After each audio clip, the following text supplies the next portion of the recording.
Hey guys, and welcome back to Battlefront Updates. Battlefront 2 is really on a roll right now as the game just rolled out as a free game on Epic Games. So in case you don't know, between January 14th to 21st, you're able to get Battlefront 2 Celebration Edition completely free. Just log into your Epic Games account and claim it.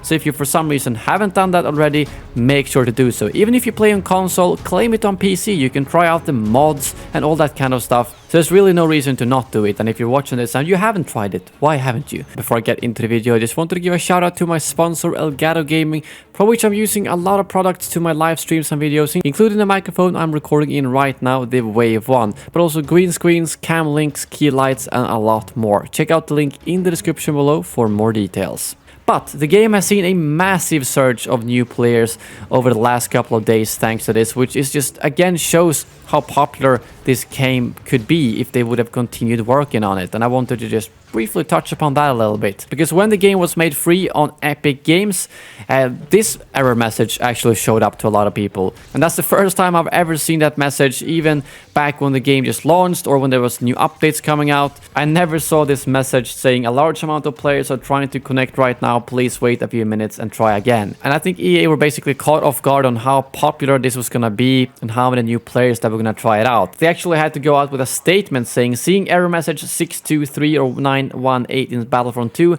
sit tight, we're on it. An incredible number of players have joined us during our Epic Games Store free week, and we're scaling up the new servers to welcome you all to the Battlefront. And then later they are saying that they're still increasing the capacity to allow more players in at this time. And then lastly, next day they were able to resolve the problem completely. So they probably had to bump up those servers quite a lot. I'd imagine they have slowly toned down the capacity of the servers, since people have obviously stopped playing when they didn't support the game anymore.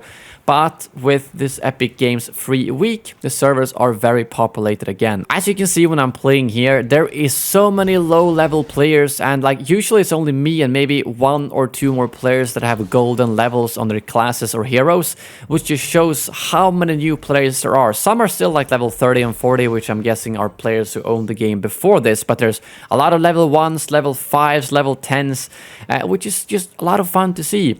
It can also be a little bit frustrating, like for instance if you're playing on Geonosis or any other Galactic Assault map where you really gotta play the objective and they don't know how to use those ATTEs and therefore you almost lose. But it also means you can feel even more important in the game, because you could basically pick up an ATTE yourself and win that entire round for your team.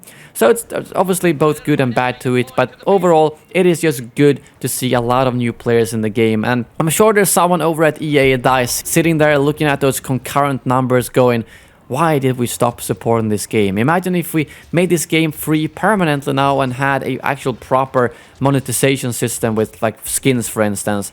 All of these new players coming into the game and be like, oh my god, look at that Grievous skin, look at that awesome skin for Darth Maul, I really want to buy it. And plenty of people probably would, especially if the game was free. So I really wish they would have continued supporting this game. And a lot of people are saying, do you think they're gonna bring up the support for this game again now that there's a lot of new players?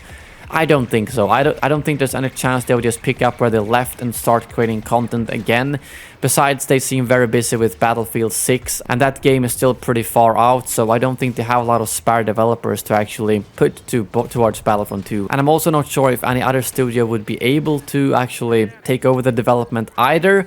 The only thing I could potentially see happening is if they were to do some type of relaunch of the game, where maybe they reset all the ranks, remake the progression system, completely swap out the star cards, make a better monetization system, and then made it free and released it to everyone. Something like that, but might take a year of development only, and then they could re-release it under a new game like Star Wars Battlefront Ultimate Edition, Star Wars Battlefront Galaxies, or anything like that.